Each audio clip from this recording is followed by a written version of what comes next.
दीदार याद आती हैं? वो तो मुझे पता है, मैं जितनी मर्जी अच्छी बातें कर लूँ वो आप पे असर नहीं पड़ सकता। जैसे हमारे पाकिस्तान टीम में शाहिद अफरीदी थे, इनको लड़कियां बहुत पसंद करती थी। अच्छा। शोएब अख्तर थे, उनको बड़ा पसंद करती थी। तो जब मैंने एक बॉलर को तकरीबन एक ओवर में 24 स्कोर मारा, अच्छा। तो कप्तान कह रहा है अगला ओवर करो, तो वो कहता है मैंने नहीं करना। जैसे आपने पॉडकास्ट किया, तो ये बिल्कुल एक मेरा ऐसा इंटरव्यू है कि जिसमें आप पहले जितने भी इंटरव्यू देखेंगे उसमें इतनी चीज़ें बयान नहीं की गई। रज़ा भाई, तो वो अंडर 16 में जो हुआ पूरा, वो क्या प्रोसेस था? एक स्टॉप पे जाता था, वहाँ से 3 बसें बदल के मैं कज़ावी स्टेडियम आता था। फिर जब उसमें मैंने बॉलिंग की, तो उस बॉलिंग की बेस पे मुझे फिर 20 में ले लिया उन्होंने। घर के हालात ऐसे थे कि आप फीस जो है वो वालिद साहब को देने में प्रॉब्लम होती थी। तो वालदा जो थी वो सिलाई वगैरह करती थी, अच्छा। तो वो सिलाई करके जो मोहल्ले की औरतों के कपड़े सीते थे, बहुत अच्छा वो उनका हाथ था, बड़ा साफ़ सुथरा था।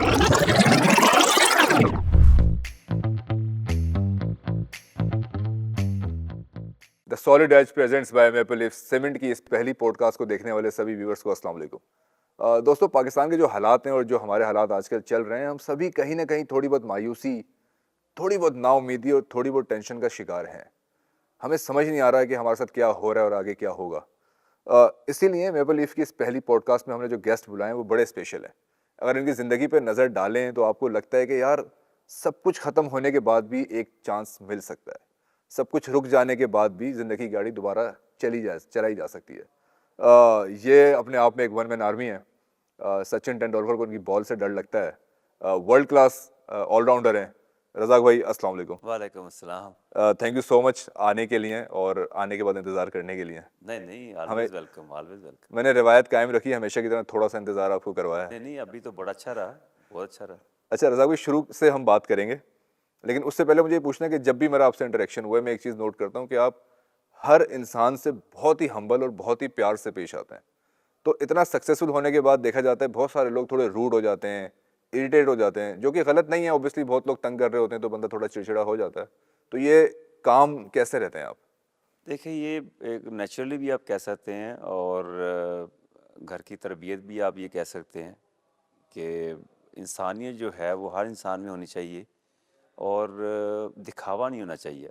कुछ लोग डेलिबरेटली करते हैं। डेलिबरेटली अगर आप अपने आप को शो करते हैं ना कि जी मैं बड़ा हम्बल हूँ, और जब आप असल लाइफ में अपनी जाते हैं तो उसमें आप थोड़े से चेंज होते हैं। तो ये जो दो तरफ़ा चीज़ें होती हैं ना, ये मुझे पसंद नहीं, ये किसी को भी पसंद नहीं होती। जैसा आपका बिहेवियर किसी चपरासी के साथ है, वैसा ही बिहेवियर आपका हर इंसान के साथ होना चाहिए। ये नहीं देखना चाहिए कि ये कोई बहुत बड़ी पोस्ट पर है, उसके साथ आपका बिहेवियर और है, उसके साथ और है। घर में चले जाओ तो आप लड़ाके हैं, बाहर आ जाएँ तो आप बड़े सॉफ्ट हैं। अब इस तरह की चीज़ें जो है ना, इंसान अपने आप को खुद ट्रबल में डालता है, और उससे ज़िंदगी में आपको सुकून नहीं मिलता। तो जो भी हैं, अंदर से भी वही, बाहर से भी वही। अगर मुझे आपसे कोई इख्तलाफात हैं, तो मेरे चेहरे से आपको पता चल जाएगा जी मैं आपसे नाराज़ हूँ। सही है। तो ये जो चीज़ है ना, हर इंसान में होनी चाहिए। ये अल्लाह को भी पसंद है, और हमारा इस्लाम भी इसकी दावत देता तो वैसे अगर नाराज़ हो जाएं तो उसका इजहार कैसे करते हैं? है। ज़हार ही कि चुप रहते हैं, और फिर मैं कह देता हूँ कह कि देते मैं हैं। इस चीज़ से आपसे नाराज़ हूँ, क्योंकि मैं दिल में नहीं रखता। वो फिर आगे उसकी मर्ज़ी है, वो इसको कैसे लेते हैं। सही है। अच्छा, घर की तरबियत से हम बात स्टार्ट करते हैं कि शाहदरा में आपका बचपन गुजरा। तो मुझे बताएं कि बचपन में तो लोग कोई डॉक्टर, पायलट और इंजीनियर बनना चाहते हैं। तो क्रिकेट के अलावा कुछ और सोचा था वैसे कि मैं बड़ा होकर ये बनूंगा? और कैसा बचपन था? वेरी ट्रू कि मैंने क्रिकेट का भी नहीं सोचा था, अच्छा। और शौक़ था खेलने का। पढ़ने का इतना ज़्यादा नहीं था। जब हमने एक टाइम देखा कि अब जब हम छठी क्लास में गए, तो उस वक़्त शौक़ पड़ा पढ़ने का। पर जब हम ग्राउंड में जाते थे, खेलता हुआ देखते थे, क्रिकेट खेलते हुए, फुटबॉल देखते खेलते हुए, फ्रिस्बी, हॉकी, तो ना बड़ा अच्छा लगता था। खेलना नहीं आता था, पर देखने का बड़ा शौक़ था। तो वो मैंने देखा कि अपने आप को कि पढ़ाई में थोड़ा-सा मैं पीछे जाता जा रहा हूँ, पर खेलों में मेरा जो है ना, मेरा जो रुझान है। ध्यान वो सारा, वो मेरा बिल्कुल फ़ोकस इस पे है। तो मुझे उस वक़्त, सारी बात है, जब आप एज 12-13 साल के होते हैं, तो आप में कोई डिसीज़न पावर नहीं होती कि आप किस तरफ जा रहे हैं। बिल्कुल। तो ये भी नहीं बंदा सोचता कि जैसे अब एक बंदा एक एज में आता है, मैंने सोच के करना सारा कुछ। उस वक़्त सबके साथ ऐसा होता है, एज ऐसी होती है और आपने जो चीज़ आपको अच्छी लग रही होती है आप उसमें इन होना शुरू हो जाते हैं। तो मुझे ग्राउंड में रहने का बड़ा शौक था। तो कभी इस क्रिकेट की वजह से मार पड़ी घर वालों से कि आप पढ़ नहीं रहे, खेल रहे हैं, ग्राउंड में बैठे हुए हैं? क्रिकेट की वजह से मार पड़ने का नहीं सवाल पैदा होता। बात ये है कि जब आप स्कूल से छुट्टियां करते थे, स्कूल नहीं जाते थे और घर के हालात ऐसे थे कि आप फीस जो है वो वाला साहब को देने में प्रॉब्लम होती थी। सही है। हमें नहीं पता था पर वो पता चल जाता आस्ता-आस्ता। को जब हमने शो किया वाला साहब को कहा कि हम स्पोर्ट्स की तरफ ज़्यादा खिंचाव है हमारा और खेलते रहना, तो ज़ाहिर बात है उनकी ज़र ये था कि ये इसने क्या बन जाना है। जो हमारे घर के जैसे हालात हैं इसमें तो ना कोई सिफ़ारिश है, ना कोई पैसा है, ना कुछ है, तो तुम टाइम वेस्ट करते हो। तो वो जब उनको पता चला स्कूल से ये मैट्रिक करने के बाद इसने छोड़ दिया 11 क्लास में या नहीं जाना इसने कॉलेज नहीं जाना, तो उन्होंने खुशी का इज़हार किया कि अच्छा मेरी फ़ीस बच जाएगी। अच्छा। तो फिर हमने सारा दिन खेलते रहना। खेल-खेल के फिर वो सुबह जब वो उनके उठने से पहले घर से चले जाते थे और जब वो आते थे अपने ऑफ़िस से, जॉब से, तो हमारी बिल्डिंग मटीरियल की स्टोर शॉप थी। तो वहाँ से जब आते थे तो वो उनके आने से जब आके सो जाते थे फिर हम घर आते थे। सही। मुलाकात ही नहीं होती थी। तो मैंने कहीं सुना था कि वो टाइम था जब आप खेलते भी नहीं थे और आप पूरा पूरा दिन ग्राउंड में बैठे हुए सिर्फ खेलता हुआ देखते थे लोगों को। जी, डेफ़िनेटली जैसे मैं बताया ना कि यही था ना कि जैसे पेरेंट्स को एक होता है ना कि बच्चे मेरे क्या कर रहे हैं, तो उन्होंने फिर मुझे एक शॉप लेके दे दी अच्छा। और के शॉप में बिठा दिया किस चीज़ की शॉप थी वो? इसकी बिल्डिंग मटेरियल की। अच्छा। तो उसमें फिर उन्होंने कहा कि जी ये जो बिल्डिंग मटेरियल है इसमें सीमेंट भी था अच्छा। और ये अब सेल करो। ठीक है। अब मैंने दुआएँ माँगनी शुरू कर दी कि जी अल्लाह करे कि ये कोई आए ही ना, गाहक ही ना आए कोई। सही है। वो जब उन्होंने देखा 3-4 दिन में कोई सेल नहीं, कोई कुछ नहीं। अब नॉर्मली जब आप एक शॉप खोलते हैं तो वो लोग आते हैं लेने के लिए चीज़ें। तो कोई आ ही नहीं रहा था, गाहक ही नहीं आ रहा था। मैं अकेला बैठा और बोर होता रहता था, दुआएँ माँगता कि कोई आए ना, कोई आए ना। अच्छा, कोई आए ना? हाँ, कोई आए ही ना, सेल ही ना हो। तो फिर उन्होंने देखा नहीं, ये तो वेस्टिंग ऑफ मनी है, ये तो कोई सेल ही नहीं, उन्होंने दुकान बंद कर दी। मैं बड़ा खुश। वो फिर क्रिकेट की तरफ, तो क्रिकेट की तरफ खेलते-खेलते थोड़ी-सी जब अवेयरनेस आई, तो अंडर 16 के ट्रायल हो रहे थे, तो वहाँ पे चले गए। तो वहाँ से फिर हमारी जो असल क्रिकेट जो मैं समझता हूँ शुरू हुई है, जब हमने ट्रायल दी। ठीक है। तो अच्छा, उस वक़्त तो आपने कभी सोचा नहीं होगा कि आपको सीमेंट पसंद नहीं था, लेकिन आज मैपल लीफ सीमेंट के साथ आपका एक बड़ा मज़बूत रिश्ता है और अब आपको तो सीमेंट तो अच्छा लगता होगा आपको, क्योंकि बड़े लंबे अरसे से किंग्स क्रिकेट लीग का भी आप पार्ट थे। जब वो करे तो उसमें भी आप ब्रांड एम्बेसडर थे। अच्छा, तो वो मुझे थोड़ा-सा बताएँ कि जब आपने, क्योंकि आप शाहदरा में थे ना उस वक़्त, तो अवेयरनेस मिलती कैसे थी उस वक़्त? तो इतना डिजिटल भी नहीं था, सोशल मीडिया भी नहीं था। कैसे खबरें मिलती थी कि कहाँ ट्रायल हो रहे हैं, कहाँ पहुँचना है? कोई गाइड कर रहा था, कोई मेंटोर था? क्रिकेट उस वक़्त अगर देखा जाए ना 90 में अगर आप चले जाएँ, तो क्रिकेट को देखना, सुनना बहुत पसंद किया जाता था। बिल्कुल। और उस वक़्त जो क्रिकेटर थे हमारे जावेद मियांदाद या इमरान खान या इस तरह के वसीम अकरम, जब ये यहाँ से गुज़र जाते थे तो लोग बिल्कुल स्टन हो जाते थे कि यार को वसीम अकरम गुज़र गया। क्या देख लिया हमने? और मैंने खुद अपनी लाइफ में ये किया हुआ है। हम ग्राउंड में जब लाहौर में खेल रहे थे तो वसीम अकरम माल्टोन में रहते थे, तो उनकी गाड़ी गुजरी हमारे ग्राउंड से ना, तो हम खड़े थे, बिल्कुल ब्रेक था, तो शोर मच गया, "ओ, वसीम अकरम जा रहा है, वसीम अकरम जा रहा है।" तो हमने पूरी तरफ से देखा जाए, उसकी पूरी गाड़ी हमने देखी जाते हुए, टर्न होते हुए, तो बड़ा अच्छा लगा। ये बता रहे हैं कि उस वक्त ये एक इतना पैशन था क्रिकेट का। तो उस वक़्त ये हालात थे क्रिकेट के और हम शारजाह से, तो एक ये ऐसा वक़्त है कि आप अगर अभी तो हम 2 लफ्ज़ों में बयान कर देंगे, सही है। पर उस वक़्त पैदल आना, 2 बसें बदलना, नेट में पहुँचना, प्रैक्टिस करना, हमारे पीएनटी जिमखाना क्लब थी चिबुरजी में, वहाँ से फिर पैदल जाना, फिर एक बस उतर के यादगार, फिर यहाँ, वहाँ से फिर शादरा मोड़, वहाँ से फिर पैदल 1 किलोमीटर। तो ये आसान नहीं था और एज जो आप 12, 13, 14 साल की एज में ये चीज़ें करना, डर भी लगता था, कोई उठा के ना ले जाए। तो ये भी चीज़ें लाइफ के साथ हमारी चलती रहीं।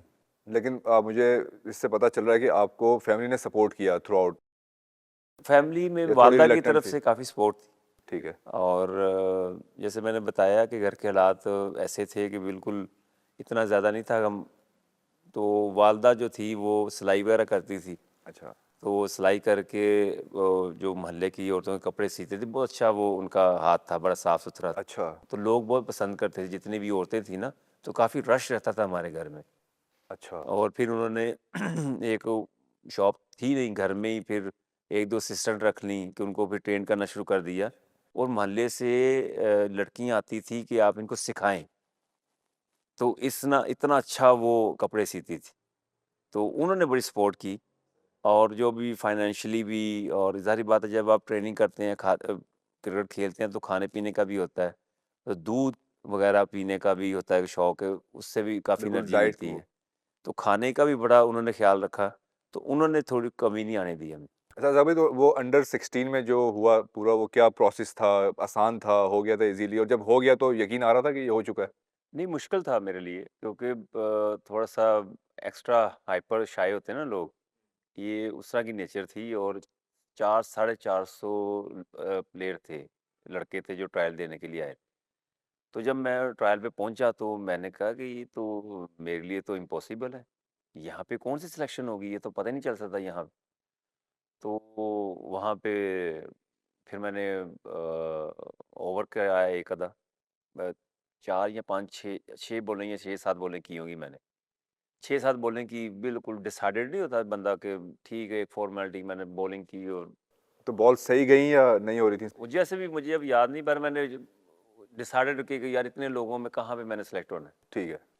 तो मैंने बस वो 6-7 बॉलें की, तो वो मेरा, मैं फिर छोड़ दी मैंने बॉल। तो अब हम वहाँ पे खड़े हैं, क्योंकि उन्होंने अनाउंस करना होता है कि 40 लड़के अनाउंस करने होते हैं ना उस वक्त। तो 40 से फिर उन्होंने 20 शॉर्ट लिस्ट करने होते हैं, इस तरह करके उन्होंने कैंप लगाना है। तो जो लड़का लिख रहा था नाम, तो को मेरे को जानने वाला था, उसने मुझे उसको कहा, उसका वो जानने वाला था उसको जो लिख रहा था नाम, यार वो अब्दुल रज़ाक का भी नाम लिख लो। उन्होंने कहा जी वो कौन? उन्होंने कहा जी उन्होंने बड़ी अच्छी बॉलिंग की थी, बहुत तेज़ बॉल। अच्छा, अच्छा। उन्होंने नाम लिख लिया। वो लिख रहा था 40 लड़कों में नाम, 40 में मेरा नाम आ गया। सही है। उन्होंने कहा 40 लड़के हैं, अब आप जो है ना, इस दिन को आपने आ जाना कैंप में, ठीक है। फिर ट्रायल्स हैं आपके। अब कहाँ 4 साढ़े 400 में 40 का, तो मैं बड़ा खुश। यार ये तो उसने उसने मेरे दोस्त ने नाम डलवा दिया था। तो फिर वो उस वक्त दोस्त था बेसिकली ना, वो जो टाइम पीरियड। तो उसके बाद जब 40 में आए, तो जब मेरा कॉन्फिडेंस लेवल बढ़ा, यार हाँ ये लड़के ठीक, इतने में बंदा ठीक है, फिर आप सही। तो फिर जब उसमें मैंने बॉलिंग की, तो उस बॉलिंग की बेस पे मुझे फिर 20 में ले लिया उन्होंने। तो वो Pepsi, Imran Khan Pepsi under 16 camp था, सही है। जो उन्होंने वो उस वक्त पूरे शहर, पूरे पाकिस्तान की जितनी, कराची, लाहौर, इस्लामाबाद, पेशावर, सबकी टीमें होती थी अंडर 16 की। पेप्सी कप, ये उसका नाम था, Pepsi cup tournament. Imran Khan के नाम था, ब्रांड एम्बेसडर थे वो। अच्छा। तो फिर 20 लड़कों का हमारा कैंप लगा, और सुबह 3:30 बजे मैं निकलता था घर से। फिर एक स्टॉप पे जाता था, वहाँ से 3 बसें बदल के मैं कज़ावी स्टेडियम आता था। और क्योंकि टाइमिंग जो थी वो फजर की नमाज के बाद की थी, वहाँ पहुँचना होता था लाजमी। और आपको बताना चाह रहे हैं कि पैशन इतना था कि अगर 6 बजे का टाइम है गर्मियों में, तो मैं 5 साढ़े 5 सवा 5 बजे ग्राउंड में पहुँच जाता था। अच्छा। अंधेरे में पहुँच जाता था। सबसे पहले आप पहुंच जाते थे? हाँ जी, इतना शौक होता था। और आपको अंदाज़ा नहीं है कि हमारे घर से जो शाहदरा मोड़ है वो 1 किलोमीटर है, अच्छा। पैदल वो चल के आते थे। फिर एक बस पकड़ी, फिर यादगार, यादगार से फिर आपने दूसरी पकड़ी, फिर आप चुबुर्जी या मजांग, मजांग से फिर आप पकड़ते थे। सम टाइम आपको एक ही बस मिल जाती थी, जो मज़दा था, वो डायरेक्ट ले जाता था, वो कसूर जाता था, तो वो फिर वो यहाँ पे कज़ाफ स्टेशन में उतार देता था। वो लक लक की बात है, वरना हमें 2 दिन बदलनी पड़ती थी। और वहाँ से फिर कज़ाफ स्टेशन से फिर पैदल चल के उधर पहुँचना।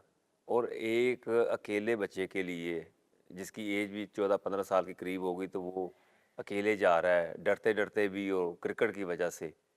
और रात को नींद नहीं आती थी कि सुबह उठ के जाना है। बस एक इतना शौक़ था क्रिकेट का। अज़हर ख़ान हमारे हेड कोच थे उस वक़्त। तो जब उसने मुझे देखा, तो फिर उन्होंने 16 की टीम जब अनाउंस की उन्होंने, तो फिर इमरान खान साहब आए। जब उन्होंने कहा जी हमने वो लड़के निकाल लिए हैं, 16 लड़के आ गए हैं, तो अब आप इनको देखें। सही तो है। उस वक़्त 92 93 में इमरान खान का जो करिश्मा था, जो उनका चार्म था, वो तो उनको किसी मीडिया को पता चल जाए सही कि इमरान खान इस जगह पे आ रहे हैं। पूरा वो कज़ावी स्टेडियम रश से भरा हुआ था। वो आए, गाड़ी से उतरे और जब वो कैंप में भी जैसे ट्रायल बेस होता है ना, लेते हुए आप खड़े होते हैं, तो वैसे नेट पे खड़े हैं और मैं बॉलिंग कर रहा हूँ उनके सामने। तो जब मैंने बॉलिंग की तो डर लग रहा था उस वक्त, या बस ये टेंशन थी कि बस बॉल नहीं, करवा लो? बस वो उस वक्त वो जो था ना, ख़त्म हो चुका हुआ था ना। सही। कैंप में बड़ी इज्जत मिली, बड़ा हौसला मिला और अपने आप प्रूव करने की बॉलिंग। अब बैटिंग का नहीं किसी को पता था कि मैं बैटिंग कर लेता हूँ। अच्छा। तो बॉलिंग का बड़ा शौक था, पेप्सी पी जाना और बहुत बॉलिंग करे जाना। सही। ये बड़ा उस वक्त था। उस वक्त पेप्सी पीना भी ना, मिरिंडा, पेप्सी, सेवन अप, ये आसान काम नहीं था। इतना शौक होता था पीने का, पैसे नहीं होते थे पीने के। अच्छा। तो उधर वो आता था पूरा वो डाला भर के ना, तो एक वो ओवर किया ठक करके एक अंदर। हालांकि वो इतना अच्छा नहीं होता सेहत के लिए, पर उस वक्त शौक था एनीवे। तो जब मैंने बॉलिंग की तो हमारा जब नेट सेशन ख़त्म हुआ, तो मीडिया ने इकट्ठा कर लिया, घेर लिया इमरान खान को। जी आप इंटरव्यू वगैरह वो जो पूछते हैं सवाल, उन्होंने कहा जी आप बताएं कैसा रहा कैम्प शैम्प। तो वो उन्होंने कहा जी इस कैम्प में अच्छे लड़के सेलेक्ट किए हैं अज़हर खान ने, और अब्दुल रज़ाक जो है उनकी मुझे जो रिस्ट अच्छी लगी है, कि जो रिस्ट रिलीज़ करते हैं बॉल बहुत अच्छा। इमरान खान की इतने बहुत बड़ी बात होगी। हाँ, इतने अल्फाज की वजह से मीडिया में हाइप क्रिएट हो गई पूरे पाकिस्तान में कि जी इमरान खान ने एक लड़के की तारीफ़ कर दी। तारीफ। अब उसके बाद फिर पीएनटी जिम खाना ज्वाइन कर ली। और उसके बाद फिर अंडर 16 के बाद जब मेरा कंप्लीट हुआ अंडर 16, तो अंडर 19 के ट्रायल आए। फिर उस वक्त मैंने ट्रायल दिए। तो ट्रायल में मुझे उन्होंने ओवर एज कर दिया कि जी आप की एज कितनी। मैंने कहा जी 19 साल और 3-4 महीने। तो उन्होंने कहा जी भाग जाओ यहाँ से, बैग उठाओ निकलो, आप वो बैन हो जाओगे। अच्छा। तो मैं बैग उठाया, मैं घर चला गया। तो ना किसी से पूछा, ना कि क्यों, वजह क्या थी, कोई वजह नहीं। तो जो जो सिलेक्टर थे उसने कहा थी निकलो निकलो यहाँ से निकलो। वो मैं निकल के चला गया। तो उसने जानबूझ के किया था, चाह नहीं रहा आपने था? पता नहीं अब उनके ज़हन में कि ये आपको बैन लग जाएगा अगर आपने 2-3 महीने ऊपर है आपकी एज। तो फिर वो हमारी जो क्लब थी अज़हरी साहब, तो जब उनको मैंने बताया तो उन्होंने कहा जी तुम बड़े बेवकूफ़ हो, तुम छोड़ के चले गए। तो अगर किसी कोई भी आप कुछ कहेगा तो आप चले जाओगे। इतनी अवेयरनेस नहीं थी ना, ना अकल बिल्कुल थी बिल्कुल। ना कुछ थी। तो उन्होंने कहा ठहर जो मैं वेट करता हूँ, वेट करो मैं बताता हूँ आप। उन्होंने सेलेक्टर को फ़ोन किया, शफीक अहमद पापा साहब से। तो उन्होंने कहा जी आपके किसी सिलेक्टर ने रज़ाक के साथ ये किया है। उन्होंने कहा जी अच्छा। उन्होंने कहा जी इसको कि अपनी एज का प्रूफ जो लेके आए मैं दोबारा ट्रायल दिलवा देता हूँ। सही है। तो उन्होंने कहा अच्छा ठीक है जी, एज का प्रूफ ले आया। उसमें एज उन्होंने कहा जी हाँ 2-3-4 महीने का आप एक कुशन होता है, आप रिलीज़ कर देते हैं, कोई ऐसी बात नहीं है, आप खेल सकते हैं अंडर 19, सही। एलिजिबल है आप। एक तो वो क्लियर हुआ मेरे लिए, वो बड़ा अच्छा हुआ। अब टीम अंडर 19 की बन चुकी है, वेस्ट इंडीज़ टीम जाना है, सही है। कल टीम ने जाना है, और आज मैं ग्राउंड में आ रहा हूँ। सही है। तो उस वक़्त मैंने उनको कहा, ज़ैदी साहब ने कप्तान जी कहते और थे कि यूनिफॉर्म्स जी वगैरह बन चुके थे मुझे हाँ, जहाँ तक मैंने पता कहा है। आप वो ऐसे ही कर रहे हैं, एफर्ट कर रहे हैं, कप्तान जी रहने दें। वो अब तो टीम भी अनाउंस होगी हुई है, ज़ाहिर बात है उनकी। वीज़े भी लग गए थे हाँ, सबके सब में। कुछ हाँ। वो हो चुका हुआ है, तो अब मेरा जाने का फ़ायदा। उन्होंने कहा बस एक एक दफ़ा तुम चले जाओ। सही है। ठीक है ना, कल टीम ने जाना है, अब चले जाओ ग्राउंड, मेरे कहने पे चले जाओ। मैं चला गया। अब वहाँ पे पहुँचा तो माजिद खान साहब बैठे हुए थे, सारे सेलेक्टर बैठे हुए थे, हारून रशीद साहब थे हेड कोच। अब 15-16 की टीम प्रैक्टिस कर रही है और मैं एज ए सिफारशी जा रहा हूँ अच्छा। कैम्प में। सही है।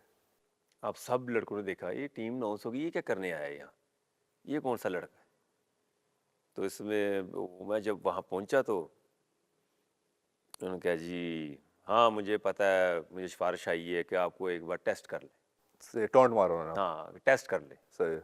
और तुम्हें पता है टीम अनाउंस हो चुकी है, टीम कल जा रही है, सही है। चलो उनके कहने पे मैं टेस्ट कर लेता हूँ आप। सही है। तो सिफारिश करवा के आए, सिफारशी। बॉल भी उन्होंने फेंक के दी थी शायद आपको। हाँ, तो सिफारशी कहा, फिर कहते ये लो बॉल पकड़ो, ये चलो बॉल करो। और जो मेन बॉलर था ना, अभी वो अंपायर है, अच्छा। तो जब भी वो मिलते हैं ना मुझे कहते हैं तुम्हारी वजह से मैं जो है ना रह अंडर गया। 19 से रह गया था। तो वो मेन बॉलर को मेरे साथ खड़ा कर दिया। सही है। अब वो जो हारून रशीद साहब थे बड़े कॉन्फिडेंट थे डेफिनेटली कि एक मेन बॉलर जो सिलेक्ट किया है। अब मैं तो किसी कैटेगरी में आता ही नहीं था ना। उन्होंने कहा जी देखो देख लेते हैं, सारे देख रहे हैं ना, जब मैंने सिलेक्शन की है और तुम्हारी सिलेक्शन का पता चल जाता है कि तुम करके दिखाओ, इससे अच्छी बॉलिंग करके दिखाओगे तो फिर हम देखेंगे, फिर सोचेंगे। सही। मैंने कहा ठीक है, अल्लाह का नाम है, ठीक है देखी जाएगी, अब क्या कर आ तो गए हैं, ठीक है। मैंने लेकिन कहा डिसहार्ट तो हो गए होंगे ना, हाँ, मैंने कहा कॉन्फिडेंस कौन तो। सा मैंने सेलेक्ट हो जाना है, कोई टीम अनाउंस हो चुकी हुई है ना। हाँ। अब एक वो फॉर्मेलिटी थी कि इसको बस चेक कर लो बस। वो जब मैंने बॉल करना शुरू किया तो उस ओवर में मैंने 4 आउट किए, अच्छा। एक ओवर में। मेरा बॉल पकड़ा नहीं जा रहा था।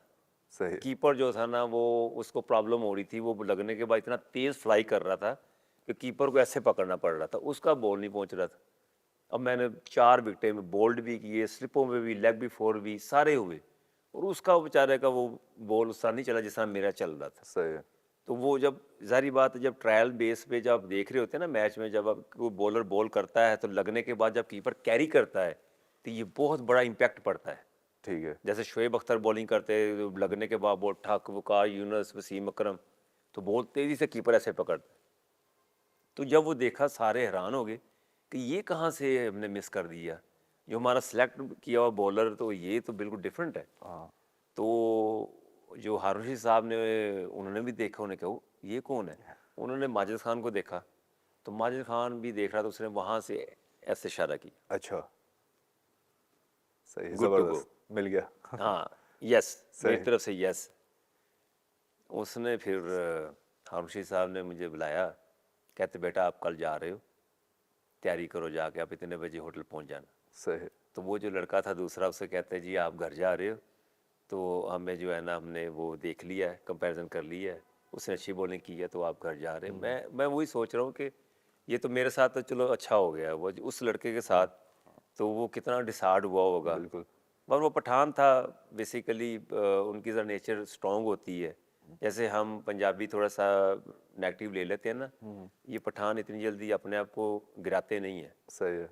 तो उसकी फीलिंग अगर देखें तो यार कि उसके साथ भी मैंने कहा यार कि थोड़ा सा फील तो हुआ कि यार कि वो जा रहा था, वो रुक गया, मैं नहीं जा रहा था, मैं जा रहा हूँ। लेकिन इस पूरी जर्नी में वो जो आपका दोस्त था जिसने शुरू में आपका नाम लिखवा दिया था, तो उसका एक बहुत बड़ा, कह सकते हैं ना कि उसका एक बहुत बड़ा हाथ था। देखिए वो हो लक सकता, कहें या जो भी कहें। नहीं हो सकता है सम टाइम बंदा को इतना एक्सपेक्ट नहीं कर रहा था ना बिल्कुल। कि ये चीज़ इस तरह चली जाएगी। वो हाँ। खुद भी क्रिकेटर था, वो भी पाकिस्तान बिल्कुल। ए तक खेला हुआ था, अच्छा। तो वो रह गया तो मैं सही। जल्दी खेल गया पाकिस्तान। सही। अच्छा जब इस पूरी जर्नी में ना बहुत सारे अच्छे अच्छे दोस्त पीछे रह गए होंगे, बहुत सारे नए दोस्त बनते हैं, तो कभी बैठ के वो पुराने दोस्त याद आता है? देखिए पुराने दोस्त तब याद हैं जब अच्छे हों, हाँ। और तो जब अच्छे दोस्त ना हो तो फिर याद नहीं आते दीदार याद आती है? हैं। दीदार याद आती ये है? तो एक दूसरा पहलू है ना। अच्छा। देखिए हम शादरा से, जैसे हमने बताया है कि वो बैकवर्ड एरिया काउंट किया जाता है, सही है। और दीदार से फिल्म इंडस्ट्री में, शोबिस में, अब विराट कोहली ने शादी की है तो हाँ। उसने भी तो शोबिस में की है ना। बिल्कुल बिल्कुल, वो कोई तो मसला भी नहीं है उनका इसमें। एक डिफरेंट कल्चर है। जी, कल्चर हमारे डिफरेंट। कल्चर में अगर कोई क्रिकेटर है, अगर वो शोबिस की लड़की में पाकिस्तान के शादी करता है तो वो डिपेंड करता है कि उसको अच्छा समझते हैं कि नहीं समझते। सही है। लेकिन डिपेंड वो ऑन मतलब दोस्ती नहीं थी, मोहब्बत थी किससे। दीदार से। नहीं नहीं, दोस्ती थी। सही है। और बस उसके साथ वो 99 का वर्ल्ड कप खेलने के लिए आए, खेल के आए, तो उसके बाद वो भी समझ थी कि यार कि अपकमिंग है। हाँ। वो खुद छोटी थी, हमारी एज भी बिल्कुल पास पास थी, तो वो जी। एक दोस्ती का होता है ना तल्लक, वो क्रिएट हो गया। सही। तो वो तकरीबन 9-10 महीने रहा, उसके बाद फिर ख़त्म हो गई। अच्छा, क्योंकि अभी बिल्कुल रिसेंटली एक दीदार ने बड़ी तारीफ ही करी थी आपकी, और इंटरव्यू में उन्होंने बताया कि वो थी, एंगेजमेंट भी शायद हो रही थी, फिर नहीं हो पाई हाँ, इसी नहीं वजह था से। दरअसल, मैंने कभी भी किसी से को फ्लर्ट नहीं किया, सही है। और मेरी से दोस्ती थी, तो मैंने कहा जी अभी आप जिस फील्ड में हैं, हमारे घर में इस फील्ड को नापसंद किया जाता है। ठीक है। वो कल्चर का डिफरेंट है ना, सही वो हमारा वो डिफरेंट है, आपका डिफरेंट है। तो वो उसमें हम एडजस्ट नहीं कर सकते। आप अपनी शोबिज़ को छोड़ें, सही आप छोड़ दें टोटली। जब हम पता चल जाएगा आपने सब कुछ छोड़ दिया है, ठीक। फिर हम अपने घर वालों को कहेंगे जिसने छोड़ दिया, अब वो डेफिनेटली इतना तो क्वेश्चन होता है और वो कल्चरल डिफरेंस हो सकता है, उसमें हाँ कोई जी। इतना मसला नहीं है, लेकिन अच्छी बात ये कि अभी अभी कभी अगर आमना सामना जाए तो वो अच्छे नोट पर है, अच्छे से बात और नहीं देखिए वो भी सलाम दुआ अच्छे तरीके से हो जाती है। देखिए वो भी अपना शादीशुदा है, हम बिल्कुल भी शादीशुदा है, घरेलू लाइफ वो भी गुजार रही है, हम भी गुजार रहे हैं। तो वो तो एक जो एक रिलेशन डेवलप हुआ होता है दोस्ती का, वो तो सारी उम्र रहता है। ऐसा ही है। डिपेंड करता है कि आप उसको किस तरह लेके चलते हैं। बिल्कुल सही है।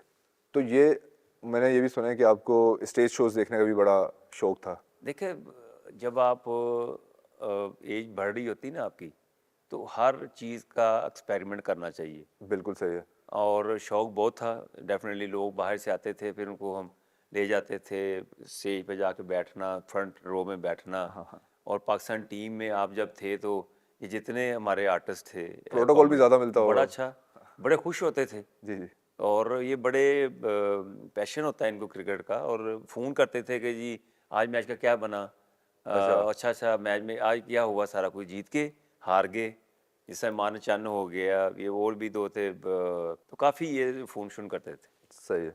अच्छा रज़ाक भाई, 2009 T20 दो मैचेस में आप बाहर थे। एक तो ये बताएं कि बाहर क्यों थे, और उसके बाद जब आए तो आपने तो मतलब तूफान मचा दिया ग्राउंड में, और लोग आज भी उसको भूल नहीं सकते, क्योंकि वो सिचुएशन ऐसी चल रही थी। साउथ अफ्रीका वाला मैच था मेरे ख्याल से, और लग नहीं रहा था कि जीतेंगे। हाँ जी, दरअसल गलतियाँ कुछ अपनी होती हैं। हम आईसीएल में चले गए थे, इंडिया में जो लीग हुई थी प्राइवेट लीग अच्छा। खेलने की, उसमें पाकिस्तान क्रिकेट बोर्ड ने बैन कर दिया था। और उन्होंने फिर कहा था कि अगर आप आईसीएल छोड़ देंगे तो फिर आप दोबारा रिकंसिडर करेंगे। ठीक तो है। वो फिर जब हमने वहाँ से उसको स्किप कर दिया सारा कुछ, हमने वहाँ से एनओसी भी ले ली कि हम ये छोड़ रहे हैं। तो फिर क्रिकेट बोर्ड में जमा करा दी, पर क्रिकेट बोर्ड ने भी फिर भी हमें साल 2 साल के लिए फिर रिजर्व में रख दिया कि अभी नहीं, आप एलिजिबल नहीं है। तो सही। उन्हीं दौरान फिर जब डोमेस्टिक की इजाज़त मिल गई, डोमेस्टिक खेलना शुरू कर दिया। T20 नेशनल T20 कप था, उसमें बेस्ट ऑलराउंडर बेस्ट बॉलर में बना।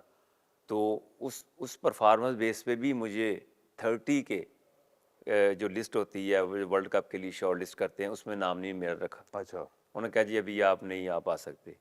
जब आप 30 की लिस्ट में नहीं होते तो फिर आईसीसी की जब टूर्नामेंट शुरू हो जाता है फिर आप इंटर नहीं हो सकते ओके। By law. तो मैंने कहा ठीक है। तो फिर उसके बाद जब इन्होंने 16 की टीम अनाउंस की तो उसमें मेरा डेफिनेट नाम तो 30 में नहीं था, 16 में नहीं आना था। नहीं आना था। तो मैं फिर घर में अपनी प्रैक्टिस वगैरह कर रहा था, और मेरा वीज़ा ख़त्म हो चुका हुआ था इंग्लैंड का। मेरा ऐसे ही दिल किया मैं वीज़ा अप्लाई कर देते हैं। सही है। वीज़ा अप्लाई किया, वो 4-5 दिन में वीज़ा लग के आ गया। मैंने कहा चलो शायद कोई चक्कर लग जाए इंग्लैंड का। तो उस वक्त पाकिस्तान टीम इंग्लैंड खेल रही थी। सही है। तो उस वक्त जब मैं मैच खेल रहा था क्लब का, तो मुझे कॉल आई अच्छा। कि आपके पास वीज़ा है। मैंने कहा जी है। तो आप को टिकट अभी पहुंच रही है, तो कल अभी आप शाम को ट्रैवल कर रहे हैं, इंग्लैंड आ रहे हैं, आप वर्ल्ड कप खेल रहे हैं। तो कैप्टन और मैनेजर ने प्लेयरों ने डिसाइड किया कि जी आप जो है ना आप वर्ल्ड कप के लिए आ रहे हैं। मैंने कहा जी ये तो इम्पॉसिबल सी बात है, हाँ। ये कैसे हो गया। मेरा 30 में नाम नहीं है, फिर 16 में नाम नहीं है, 2 मैच हो चुके हुए हैं। तो मैनेजर साहब अल्लाह जन्नत नसीब करे, यावर सही साहब से बड़े अच्छे थे। उन्होंने मुझे कहा बेटा, हमने चेयरमैन साहब उधर ही थे, उन्होंने आईसीसी के चेयरमैन को कहा कि जी हमने अब्दुल रज़ाक को बुलाना है, तो बाय लॉ तो नहीं आ सकते। तो उन्होंने कहा जी कि ये तो हमारे वर्ल्ड कप के लिए बड़ी अच्छी बात है कि इतना अच्छा प्लेयर आके खेलेगा। तो उन्होंने कहा जी हमारी तरफ से इजाज़त है, इजाज़त है। कोई फॉर्मेलिटी नहीं, आप उनको बुलाएं। सही है। तो फिर उनकी कॉल पे फिर मुझे जाना पड़ा। फिर जाते ही मैचेस खेले, अल्लाह का शुक्र है, फिर वो वर्ल्ड कप भी जीत। सही है। अच्छा, इस पूरी जो मैं स्टोरी सुन रहा हूँ ना, बड़ी इंटरेस्टिंग स्टोरी है ये। अब जो व्यूअर्स देख रहे होंगे ना, वो ये जानना चाह रहे होंगे कि आप ऐसा कौन सा वजीफा करते हैं या किससे दुआ करवाते हैं कि हर जगह पे एक डेड एंड आता है, उसके बाद अचानक से आप फिर फ्रंट पे आ जाते हैं। ये इसका सवाल कहाँ राज से, क्या है? ये सवाल आपके जहन में कहाँ से आ गया, मुझे बताएं। नहीं देखे ना, क्योंकि सबसे पहले वो 400 लोग थे, ये 39 तो में बताएं, आपका उम्रा नाम आ गया। करके आए फिर आया आप। हाँ नहीं, उम्र, हाँ कह सकते हैं। अच्छा, नहीं लेकिन नहीं नहीं, स्टोरी बड़ा सुन के अच्छा। आया देखिए हूँ। बात ये है कि हम सब मुसलमान हैं, बेशक। और जो ब्लेसिंग होती है ना, जिसे हम रूहानियत कहते हैं, उसके बगैर हमारा सर्वाइवल नहीं है। सही है। माँ बाप की दुआ हो, बुज़ुर्गों की दुआ हो, और हर बंदे की अपनी किस्मत होती है। अ, जो अच्छे लोग मिल जाते हैं, किसी को बुरे लोग मिल जाते हैं, जो दुनिया की तरफ ढेरते हैं। हमें अल्लाह का शुक्र है ऐसे लोग मिले, जो हमें दुनिया भी मिली है और उसमें आखिरत का भी हमें सबक मिला है कि आपने इस दुनिया में कैसे रहना है और कैसे चलना है, सबसे कैसे आपने डील करना है। क्योंकि ये जो एंड है ना, सबका एक जैसा है। बिल्कुल। तो अपने अपने एहसास की बात होती है, अपने अपने तकवे की बात होती तकवे है। की बात होती है तो और ये बैलेंस होना बड़ा इंपॉर्टेंट होता है जी लाइफ जी, में। डेफिनेटली देखिए, अपनी अपनी सोच की बात होती है ना। जी। जो सोच ऐसी है तो फिर आपको रिजल्ट वैसे मिलेंगे जैसे आप सोचते हैं। सोचना है अल्लाह ताला कहते हैं ना, जैसा मुझसे गुमान करोगे वैसे ही जी। मैं तुम्हें और मिलूंगा। जो जिस चीज़ में आपको हर चीज़ का फ़ायदा पहुंचता है वो काम करना चाहिए। कि अगर अल्लाह ताला की ज़ात या फरिश्ते दरूद भेजते हैं नबी करीम सल्लल्लाहु अलैहि वसल्लम पर, तो आखिर क्या वजह है कि वो भेजते हैं? उनको ज़रूरत नहीं है। तो एक प्यार मोहब्बत की खुलूस की बात होती है, तो हमारे लिए ये फ़र्ज़ है। इन चीज़ों के बगैर हम कुछ भी नहीं कुछ है। भी नहीं कर सकते, बिल्कुल सही बात। दुनिया में अगर कामयाब होते हैं तो बड़े बड़े लोग बड़े कामयाब हुए हैं। बड़े बड़े लोगों के पास पैसा था, बादशाह गुजरे हैं। ऐसे ऐसे बादशाह गुजरे हैं जो कहते थे कि हमने हमारा कभी एंड ही नहीं होना, तो आज उनका नामो निशान नहीं है। नामो निशान नहीं। तो दुनिया में ऐसा काम करके जाएं कि जिस पे आपका नाम रह जाए। अरे, तो नाम रहना ही यही हकीकत है। सही है। अच्छा रज़ाक भाई, ये बताएं कि इस पूरी जर्नी में, इतनी लंबी जो जर्नी रही है, इसमें सबसे मुश्किल पीरियड आपके हिसाब से अगर आप सोचें तो कौन सा था जो सबसे मुश्किल टाइम था आपका, और निकले कैसे उससे? देखिए, मुश्किल टाइम में दो चीज़ें होती हैं। अगर जब आपके पास मुश्किल वक़्त आता है तो या आप बुराई की तरफ जाते हैं, सही है। और मुश्किल वक़्त में जो अगर आप अच्छाई की तरफ जाते हैं तो आपको पता चल जाता है ये अल्लाह ताला की तरफ से ही है या मेरी अपनी हरकतों की वजह से। सही है। तो ये तो हकीकत है। बिल्कुल सही तो है। जब भी ऐसी चीज़ें आई हैं, हम भी भटके हैं, हम भी डी ट्रैक हुए हैं, पर वो अल्लाह का शुक्र है जो दुआएं होती हैं ना वो रंग लाती हैं। माँ बाप की हो या बुज़ुर्गों की हो, तो आपको उसकी फीलिंग आ जाती है। ये चीज़ बहुत ज़रूरी है। अपने माँ बाप की दुआ लेनी चाहिए, बुज़ुर्गों की लेनी चाहिए, और अच्छे लोगों की लेनी चाहिए। बड़ा इफेक्टेबल चीज़ है। सही है। तो मुश्किल वक्त से निकलना कैसा, ये आपने बता दिया, पर वो एक सवाल मेरा अभी तक वही है कि किस फेस को आप कहेंगे कि ये था बहुत मुश्किल वक्त जिसमें मैं टूट सकता था? देखिए, 2007 में मैं समझता हूँ, 2007 से लेकर 2000 तकरीबन 11-12 तक, अच्छा। ये जो पीरियड था मेरे लिए बड़ा मुश्किल था। उसके बाद 2013 से लेकर 2020 तक ये जो था ना, ये काफ़ी सेटबैक हुआ मेरी लाइफ में। अच्छा, क्या इशू था? हेल्थ का कोई इशू था या नहीं, कोई और? एक तो सेटबैक इसलिए कहते हैं कि ऐसे इंसिडेंट हो जाना जिसका आप एक्सपेक्ट नहीं कर सकते। ठीक है। आप ये कि समटाइम कहते हैं ना, यार ये मेरे साथ नहीं हो सकता था, ये कैसे हो गया? ये कैसे हो गया? तो वो घर में चोरी हुई। अच्छा। एक तो वो बड़ा सेटबैक हुआ। फिर हम फैमिली को माइग्रेट कर गए, इंग्लैंड चले गए। बच्चे यहाँ पढ़ना नहीं चाहते थे, अच्छा। तो को बिकॉज ऑफ चोरी के वो थोड़ा सा प्रेशर जो था ना डर गए होंगे बिल्ड हो कि चुका हाँ था। हाँ हाँ। वो बड़ा सेटबैक था। वो फिर 2017 में जब वापस आए तो लाइफ जो बिल्कुल डिस्टर्ब हो चुकी हुई थी, क्योंकि हम बिल्कुल सब कुछ छोड़ के इंग्लैंड चले गए, फिर वापस आए, दोबारा रीबिल्ड करना था, स- प्रैक्टिकली लाइफ में आना था। क्योंकि जब आप प्रोटोकॉल लाइफ में होते हैं ना तो आप प्रैक्टिकल लाइफ आपको नहीं मिलती। सही है। उस वक्त आपका एक मिशन होता है कि आपने ये प्रैक्टिस करनी है, ये टाइमिंग है, डिसिप्लिन लाइफ गुजरते हैं, फिर मैचेस होते हैं, तो आपके पास बिल्कुल टाइम नहीं होता। सही है। तो 2017 के बाद मैं समझता हूँ वो जो पीरियड था 3-4 साल का, वो बड़ा टफ था सही है। मेरे लिए। तो ये जो थे ना 2013 से लेकर 20 तक, ये 7 साल काफ़ी टफ गुजरे। अच्छा, टफ की अब बात हो रही तो क्योंकि ऑब्वियसली आप पब्लिक फिगर हैं और बहुत सारी चीज़ें निकल आती हैं, बातें निकल आती हैं, और डिजिटल का टाइम है, कोई कुछ भी बातें करने लग जाता है। तो फैमिली को कैसे उन हालात में मैनेज करते हैं? मतलब कोई लेट्स से कोई रूमर निकल आया जो कि ऑब्वियसली गलत है, तो भाभी को कैसे समझाते हैं कि नहीं ये सही नहीं है, ये ऐसे ही लोग लगे हुए हैं? देखिए, मैं बड़ा फ्लेक्सिबल किस्म का बंदा हूँ, सही है। और समझाओ उसको, जो अगर अगर वो ना समझे तो खुद समझ जाओ। सही है। और इंटरफेरेंस मैं ज़्यादा नहीं करता। मेरी बेटी भी है, बेटा भी है, वाइफ भी है, सही है। भाई भी हैं। मैं ज़्यादा इंटरफेरेंस पसंद नहीं करता। मैं समझता हूँ कि जो वक़्त के साथ बंदा सीखता है वो ज़्यादा अच्छा होता है। बिल्कुल सही है। और सबके लिए फॉरगिवनेस है। बिल्कुल सही है। ये नहीं है कि ये चीज़ होगी तो मैं इसमें गर्मी खा जाऊंगा, ये चीज़ नहीं होगी तो मैं इसमें खुश रहूंगा। सही है।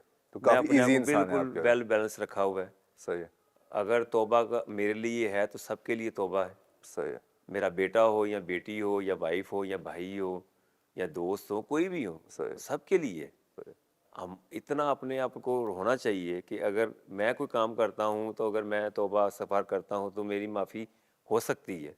सही है, तो सबके लिए भी ऐसे ही है। सही है, तो अल्लाह ताला की ज़ात ने सबके लिए ये सही है। प्लेटफॉर्म तो खोला आप हुआ है। ईज़िली माफ़ कर देते हैं आप कह रहे हैं लोगों मेरे को। लिए कोई ऐसा नहीं होता, मैं सही है। बिल्कुल फ्री हैंड हूँ। मेरे ख्याल से यही रीज़न है कि सिचुएशंस बहुत दफ़ा आपके अगेंस्ट जाते-जाते आपके फ़ेवर में आ जाती हैं। देखिए तो बहुत नेचुरली है बड़ी ना, बात है। नेचुरली कुछ बिजनेस में नुकसान होते हैं।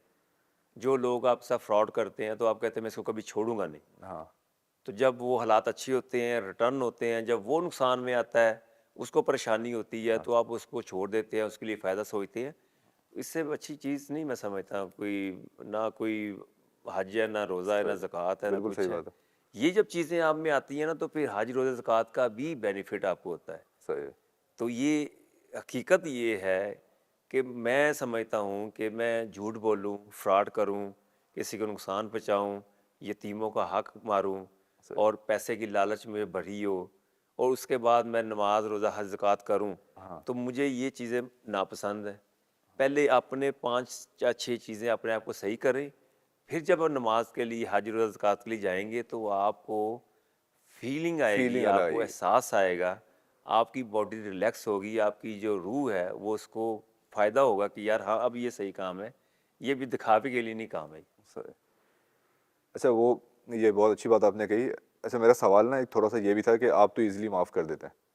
तो मैं भी पूछ रहा था कि भाभी ईज़िली आपको माफ़ कर देती हैं? जैसे अगर कोई इस रूमर आ गया या कोई स्कैंडल सामने आ गया, हाँ जी, तो बिल्कुल वो आप कैसे एक्सप्लेन करते हैं वो आप तो ये? मुझे पता है, मैं जितनी मर्ज़ी अच्छी बातें कर लूँ, वो आप पे असर नहीं पड़ सकता। नहीं, नहीं मुझ पे तो पड़ नहीं, रहा नहीं, है, नहीं, वो लेकिन आपकी तो मैं ठीक है। नहीं, जो है ना आपका कहने अवाम का अवाम बैठी हुई नहीं, नहीं, पूछना आपका चाह रही है। कहने का मकसद है मेरे पास हाँ, फ्रीक्वेंसीज़ आ रही हैं देखिए आस-पास से कि मैं क्या पूछूँ? फ़ैन फॉलोइंग भी रहती है।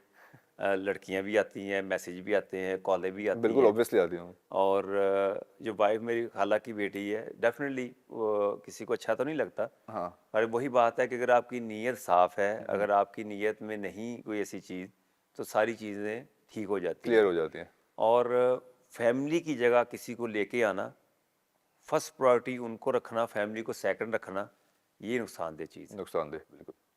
आप दोस्तें भी होती हैं, सब कुछ होता है, पर फर्स्ट प्रायोरिटी आपकी फैमिली। बिल्कुल सही है। जब आपकी वाइफ़ को ये पता चल जाएगा ना, मुझे किसी ने कहा कि जी घर में लड़ाई होती हैं तो वाइफ़ को मनाना, रखना, सँभालना बहुत मुश्किल है। मैंने कहा 2 काम कर ले लाइफ़ में। अच्छा, उसने कहा जी क्या काम कर लें? और ये पूरे तकरीबन 400-500 लोगों में ये सवाल चल रहे थे। ये सब अभी भी सुनना चाहेंगे आई एम हाँ श्योर जी, ये तो बड़ी उन्होंने कहा इम्पोर्टेंट है। जी कि सब ने सवाल कहा कि जी आप ये कर लें, वो कर लें। जब मेरे पास आया माइक, तो मैंने कहा सिर्फ़ 2 चीज़ें आप माइक पे साथ नहीं आपने करनी। अच्छा, उन्होंने कहा जी क्या? मैंने कहा एक तो आपने चीट नहीं करना और दूसरा झूठ नहीं बोलना। बिल्कुल सही। ज़िंदगी में कभी लड़ाई नहीं होगी आपकी। और होगी भी तो बहुत आराम से सॉर्ट हो जाएगी। मुझे हाँ, लगता है जब आप कभी भी नहीं छुपा हो रहे हो तो सकती, चीज़ें कभी तो भी नहीं हो सकती। बड़ी अच्छी आपने बात की। इस पे ना मुझे जावेद अख्तर साहब की एक नज़म भी याद आ रही है।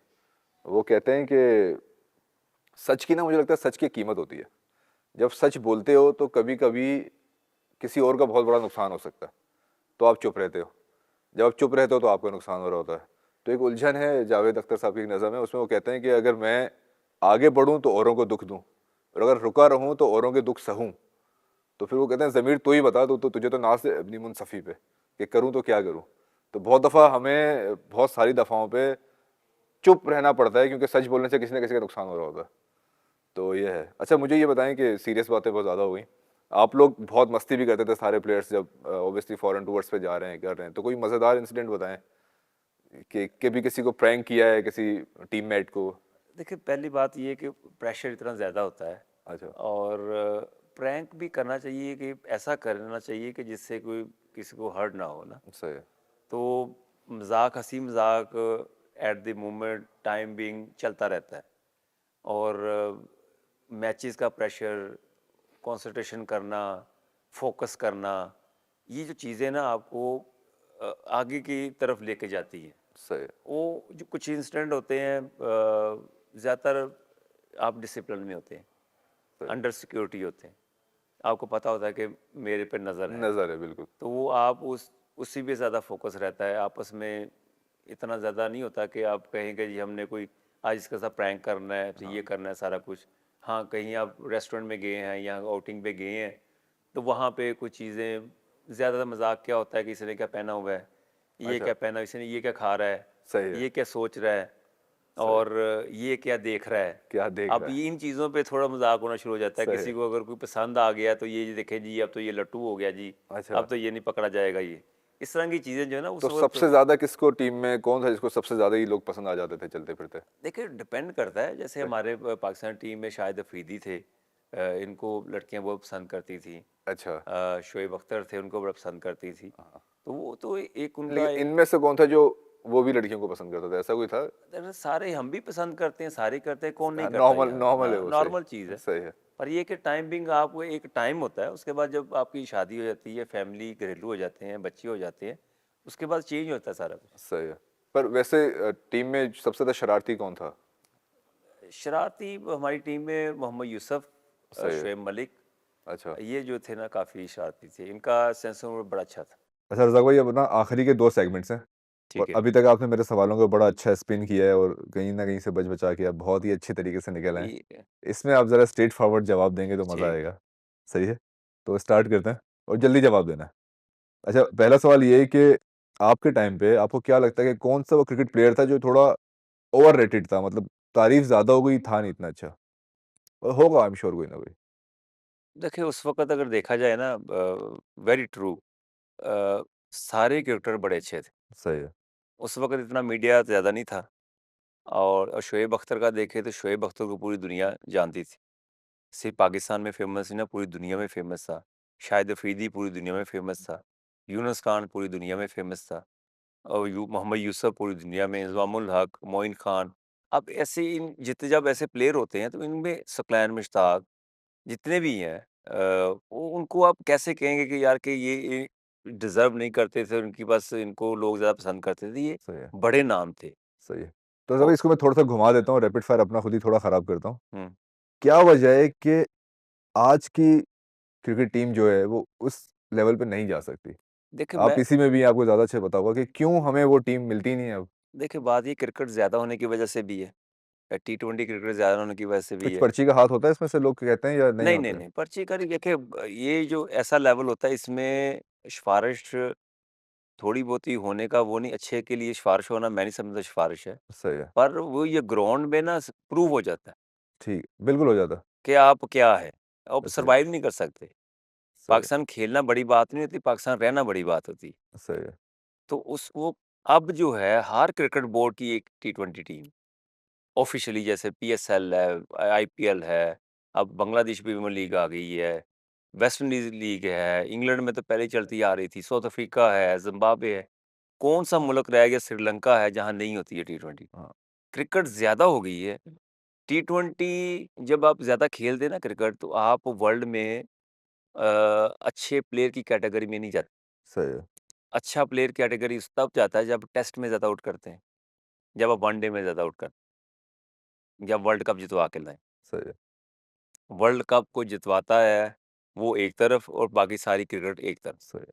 तो लेकिन ऐसे ही लेकिन वनडे फिर का भी आप भी ये मानते हैं ना कि वो जो कैरिज़मा था उस वक़्त की टीम का वो अभी मिसिंग है और वो देखिए वो कुछ हो रहा है उसके लिए कि वो इसलिए कि जब तक आप आईसीसी के टूर्नामेंट नहीं जीतेंगे, पाकिस्तान की क्रिकेट ऐसे ही लगेगी जैसे पाकिस्तान की नहीं, पूरी दुनिया में ऐसा ही होता है। सही है, जब आईसीसी के टूर्नामेंट जीतना शुरू करते हैं, जैसे अभी 2009 का वर्ल्ड कप पाकिस्तान ने जीता, सही है, फिर उसके बाद चैंपियन ट्रॉफी पाकिस्तान ने जीती। तो ये 2 इवेंट हैं पिछले कोई 18-19 साल में जो पाकिस्तान ने जीते हैं। सही है। तो ये 2 जीतने की वजह से क्रिकेट आपको थोड़ी-सी लग रही है क्रिकेट अच्छी है। अगर ये भी ना होते, जी, तो फिर सेटबैक है क्रिकेट के लिए। तो यही है पाकिस्तान टीम को चाहिए। टी20 ज़्यादा क्रिकेट खेलने से आप फाइनेंशियली तो आपको सपोर्ट मिलती है। सही है, तो जो एक वनडे का रिकॉर्ड बनाना या टेस्ट क्रिकेट का रिकॉर्ड बनाना, उस चीज़ में जाना चाहिए। जैसे शेन वार्न ने, मुरलीधरन, वसीम अकरम, वक़ार यूनुस, इन्होंने बड़े आउट किए हैं। तो इसलिए जो हमारे जो दूसरे कंट्री में ब्रायन लारा है, उन्होंने बड़े रन्स किए हैं। तो उन्होंने टेस्ट मैचों में किए हैं, सही है, वनडे में किए हैं। अब टी20 की परफ़ॉर्मेंस आप अगर देते हैं, अगर टी20 में अगर 15 बॉलर पे 100 करते हैं, तो आपकी कोई इतनी वैल्यू नहीं। जो अगर आप वनडे में अगर आप स्कोर 100 करेंगे ना, 20 बॉलर पे, 30 बॉलर पे, उसकी ज़्यादा वैल्यू है। सही है। तो टेस्ट मैच में अगर आप जितवाएँगे टेस्ट मैच, उसकी ज़्यादा वैल्यू। सही। अच्छा, स्ट्राइक फ़ोर्स का बताएँगे? अभी आप वो एक नया डिपार्टमेंट मेरे ख़्याल से लॉन्च हुआ है स्ट्राइक फ़ोर्स का और वो आप ही देख रहे हैं। तो उससे क्या लगता है आपको, फ़र्क पड़ेगा? क्योंकि मुझे तो वो आइडिया बड़ा अच्छा लगा था, उसके बारे में ज़रा ऑडियंस को बताएँ। देखिए, मेरा खुद भी पैशन था और मैं खुद भी चाहता था कि ऐसा काम, एक ऐसा रेवोल्यूशन लेके आएँ पाकिस्तानी क्रिकेट में, जो प्लेयरों को अवेयरनेस हो जाए कि पावर हिटिंग क्या है। सही। सारे हिटिंग कर लेते हैं, सारे परफ़ॉर्म करते हैं। पाकिस्तान में 2-200 भी की है, 100-100 भी की है प्लेयरों ने। तो वो भी पावर हिटिंग के साथ ही करते हैं कि पावर हिटिंग की एक नेचुरली जो टेक्नीक होती है, वो उसको आप सीखना, मैं समझता हूँ पाकिस्तानी प्लेयर के लिए बड़ा ज़रूरी है। अगर डैरेन समी पाकिस्तान आके वो स्टेटमेंट दे सकता है कि जी मेरे आइडियल अब्दुल रज़ाक हैं जी। और मैंने सारी क्रिकेट अब्दुल रज़ाक से सीखी, तो मैंने तो नहीं उसे सिखाई, पर उसने कैसे सीखी वो कहता है जी अब्दुल रज़ाक की मैंने वीडियो देख के मैंने क्रिकेट सीखी। वो इंस्पिरेशन उसने ली तो होगी। अगर अगर वो मेरी वीडियो देख के सीख सकता है, तो मैं हुँ। तो यहाँ मौजूद हूँ। जी।